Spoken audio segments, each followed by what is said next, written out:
Hey guys, I'm Karl James and this is my guest Jack Wightman, and we're here to do another Karl's YuGiOh chat. Got us a little bit of explaining to do because obviously we haven't been able to do any for the last few weeks because it's been really busy in the shop and we haven't been able to get hold of people to do the videos and stuff. But basically we've had, winners have been Vinny Gardner with Inzektors, we got Ryan Pang with Inzektors, got Jack with Inzektors, and Jack again for this week with Inzektors. So Inzektors are kind of bossing down here at the minute. But also got a little bit of good news about Mad for Miniatures. We went up to Southampton, I think it was last Sunday, or Sunday before,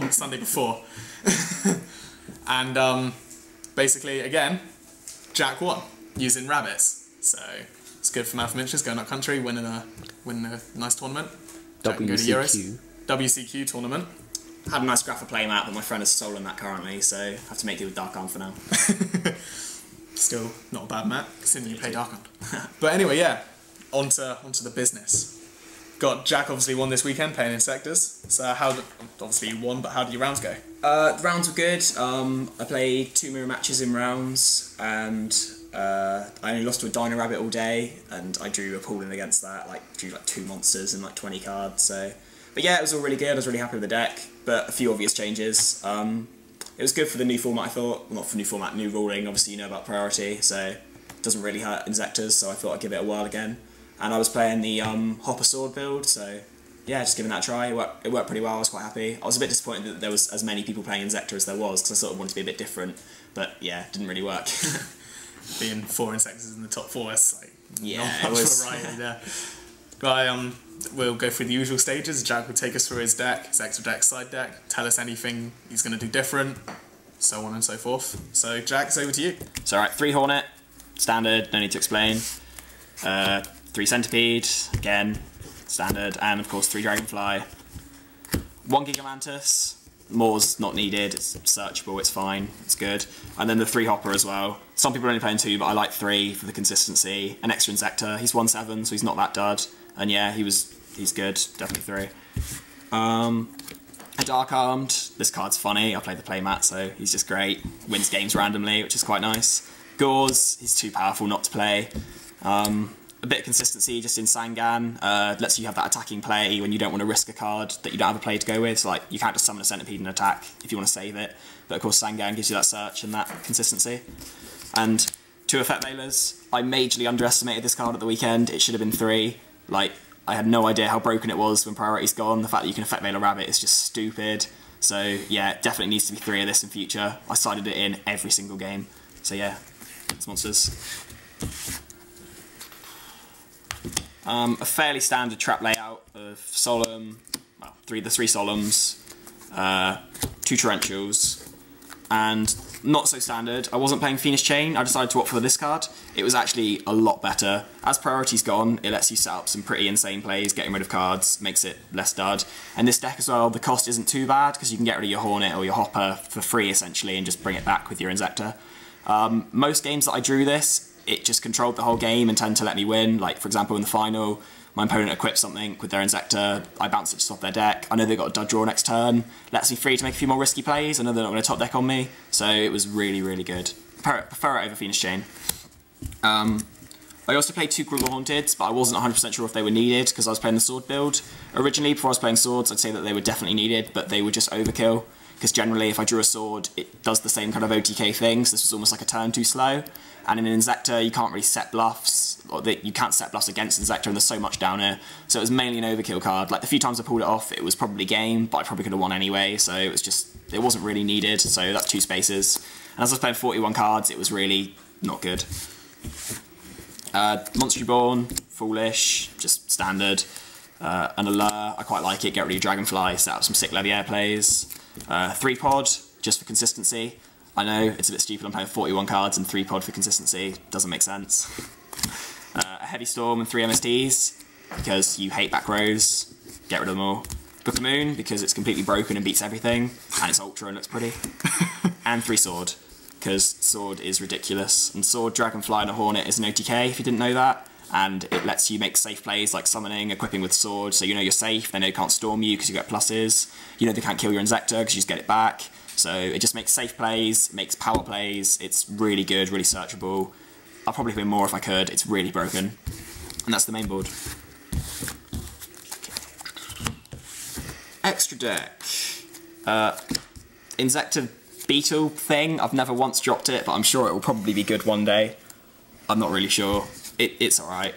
I played 3 of these because I can drop 3 and I thought it would be funny to in one game, and I did against Chain Burn because he doesn't do anything, so I thought I'd drop 3 of these and win with these on board, and it was funny, but they're not needed.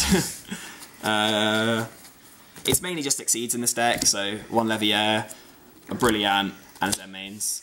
Zen Mains is completely broken. This card's ridiculous. Like, amount of games people go Shadow Imp, and I'd be like, that's fine. XYZ, make this, kill your thing. This is quite nice just as another option to Leviair. Lets you, if you've got big fields, lets you set up some gameplays and big stuff. It's quite nice. And this card's just ridiculous. If you summon this with something removed, you've probably won. It's just ridiculous. I do play a few Synchros because I had the Veilers, though, as you know, I never drop them. So, 1 Scrap Dragon, because something equipped with a Hornet gains 4 levels. Not a Hornet, a Hopper gains 4 levels, so that's a 7-star instantly, and your Gauze, so you can just drop 1 stars and make 8 stars quite simply. A Stardust, same reason. Black Rose, because something equipped with a Hornet gains 3 levels, so Summon Effect Veiler, 7-star, but Inzektors kill their field anyway.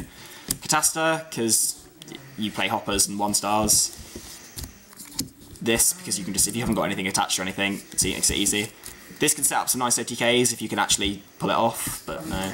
And then this card is really good against Burn, because if you drop it, it can take counters and stops them from doing anything, so pretty much lose. And then Bionic, just for standardness. And a really nice Gauze token. Yes. Bit of MFM awesomeness there. I actually forgot to play it in most games, but the one that I did drop it in, I was like, look how cool it is. Why don't you play Dejin the Percussion? I'll admit he's completely broken, I should have been playing him, but I'm lazy and can't be asked to buy a starter deck. Next week, I promise. What are you paying at, Jack? Next week. I promise, I'm sorry people. He is amazing, he is awesome, he should be played. Right. Side deck, 2 Spirit Reapers. I'm always a fan of something that can't be destroyed by battle. Usually it's Arcana Force the Fall for me, because that card is completely broken, but this offers the attacking play, which is quite nice every now and then. The discard is too broken. In Inzektor, you can just wipe their field, drop out for a discard, and then your advantage is just so much they're not coming back. A lot of people opt for Snowman Eaters. I probably should have been playing Snowman Eaters, but I quite like Raikou still. He's a nice fun card. He gives you the mill to set up a bit of consistency. He can kill back rows as well, so obviously gives you the option against Shadow Imp, which is quite nice. And to be honest, I don't care if they summon 1/9s on me, I'm just going to blow them up, so it doesn't matter. Let them have their 1/9 creature. That's a fair point. Effect Veiler. This card went in every single game, and it shall be a main deck from now on forever, because 3 Effect Veiler is too amazing. It destroys Inzektor, it apparently destroys Rabbit as well now, destroys Samurais, it just wins. Wind up. Yeah, you have to play 3. I don't like Maxi, because it's a really overrated card that doesn't actually do anything. Sorry to anyone that has lots of Maxis, but it doesn't. Effect Veiler is so much better, it's way safer, it's more powerful, it makes more sense. It's a tuner. Right, a Dark Hole, because I don't mainboard it, because why would you? You play Inzektor, you can kill everything anyway. A Mind Control for Mirror Match, and for those pesky Rabbit decks, nick their Lagia or their Dolka. They have to negate, or they don't have their negates, so nice. This is funny. I put this in just because there's a lot of Inzektor down here. I did play 4 Mirror Matches. I only pulled it off once, but it did win me the final game of the day, so that's quite funny. Nick their thing, go mental. What does it do? You pay 1,500 life points, select a monster in their grave, and then equip it with this and take their monster. So obviously in a mirror match, they've got their Dragonfly or Centipede or whatever, you nick it, and then an extra Dragonfly is very easy to make an OTK with. You just spam out, get your own Dragonfly. XYZ, so they're not getting it back either, so they're left with nothing in grave, which obviously shuts them down for the next turn. The format down here has been Dark World heavy, I think we'd all agree. Recently, it's been like really heavy Dark World. Cheap deck to build, isn't it? It's just, it's so cheap and so broken. I mean, I stand by their decks all day long, so it's such a pain as well. I mean, I hate Grapha, he's so powerful. So 2 Fishes I think is quite necessary just for that matchup. It doesn't really do much against Must. If you get a random sort of meta-y deck, I suppose it could be good, but it was mainly for Dark World. It was good. 1 Chain Disappearance, this is quite broken now. If you can pull it off, it's ridiculous, because you can obviously hit their rabbits, and then they don't do anything. So, obviously hit a Dragonfly as well, sled them down. It's quite good, I don't know, we'll see. 2 Trap Stun, I like this more than Decree because it can't get MST'd, and Inzektors only need 1 turn because they're just going to kill everything anyway. So, really good. It went in quite a few games. The few games I pulled it off, it was awesome. And then 2 Goslin Match, just because Goslin Match is fun and shuts down most decks. I don't really tend to side it in loads because I don't like to do heavy siding because it takes away consistency from decks, but it's just one of those cards that against wind up, it's quite fun just because it really gives you that chance to get what you need to win. So guys, that was Jack's Inzektor winning deck from this Saturday. Any changes you plan to make? You said about the Call of the Haunteds. Yeah, definitely. Call of the Haunteds will come out because they were overkill, I think. The main problem with this deck was that it was what I thought Inzektor should look like as opposed to actual testing. So like I knew how to make the tomato build because I've won already with that and I quite liked it, but I hadn't actually tested the Hopper version. I just sort of, you know, done a bit of research and looked at the cards and gone, oh, they're pretty, let's play them. So I have been a bit of a Call of the Haunted fanboy, but now it's definitely going to come out because it was overkill with Sword all the time because Sword was bringing back stuff and Sword is your OTK option, so Call of the Haunted was never needed.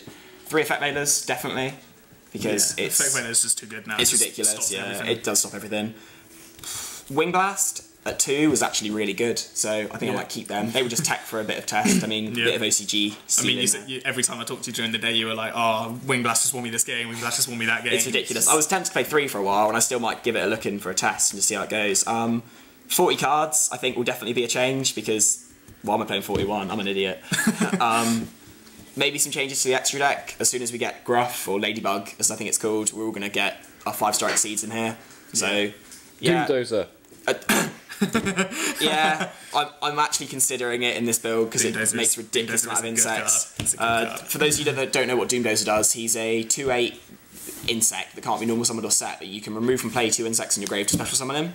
I know some of you start going, oh, that's rubbish, but it's actually quite good because if you're playing against decks like Rabbit or something, you can either bait out their Solemn Warning initially with the Doomdozer, go mental, or you do it the other way around and they've got their Dolker and they're going, haha, I'm safe with my Lance and my whatever and my Solemn Warning. So you go, drop my Dragonfly and they're going to Solemn Warning, bait it out, and then they go, oh, I've won now. And because Inzektors only really do 1 card a turn, you go, drop my Doomdozer, and then you watch them cry. It's quite funny. So yeah, he's that mills a card whenever it attacks. He's basically like another Dark Arm that's more consistent to drop. So I may play him, depending. He is quite good, so... Gives you more graveyard control as well. Yeah, a bit more graveyard control. Side deck, it just depends how the format goes. I mean, I want to see how Hieroglyphs get together. Yeah. Or Heretics, whatever they're called. They do look pretty sick. Yeah, just Massacre Strix maybe, depending on how it goes. From what I've just played, it might have to be a bit more heavy on the Inzektor side as well, because everyone is playing that deck. Yeah, everyone down here is anyway. Not too afraid of Rabbits anymore, because of the main deck Veilers, and the fact that Rabbit isn't as broken anymore. So other than that, yeah, it's just a bit more testing, see how the format pans out. Obviously next set will give birth to a lot more decks, so you've got to really see how that goes. Yeah. So guys, yeah, that's Jack's tournament winning Inzektor deck. That's like 2 in a row. That's like 2 Inzektor winnings for you now, isn't it? Yeah, I'm actually on 3 in a row if you count WCQ up in Southampton, so looking to try and break Callie's win streak. He got 5 with Rabbit people, which is essentially just cheating, because there was no other deck in the format at the time, I remind you. It was just Rabbit, and Rabbit was the best deck, but he got 5 in a row down here. No one else was playing Rabbit, no one else was playing anything, so I don't think his tournament win streak stands that broken. What about Pangs though? Ryan Pangs, Pang does have in a row. Yeah, but that was ages ago. How about Gary? 6 in a row? With stun? Control. Nice. Yeah, okay. I'm catching up to, this is my second 3 in a row. I had 3 in a row in the Glad Beast format because that's my favourite deck ever. But I'm going to come back now. I'm going to get 5 or maybe 6, 10. Just see how it goes. It's all going quite well, so we'll just see if I can keep it going. Well, this is a little challenge for Jack here. Is he going to get on next week's Karl's YuGiOh? No, not next week's. It's the pre-release. The week after that. So yeah, guys, obviously we've got the pre-release next week. The Galactic Overlords set, which is looking to be absolutely amazing. New additions to Inzektors. You've got Heretic Dragons coming out in it. It's just going to be amazing. Can't wait for it. Or something yeah, like that. Volzar's getting good. Pretty good. Card D! Card D, of course, yeah. Card D, that stupid card. That can, in fact, be Effect Veilered. Remember that. Yeah. So, we'll probably try and bring you some coverage of our pre-release down here. But other than that, we'll see if we can see Jack in 2 weeks' time with another Karl's YuGiOh chat video. But until then, guys, we'll see you later. Thank you very much. Bye.忘れないよ始まった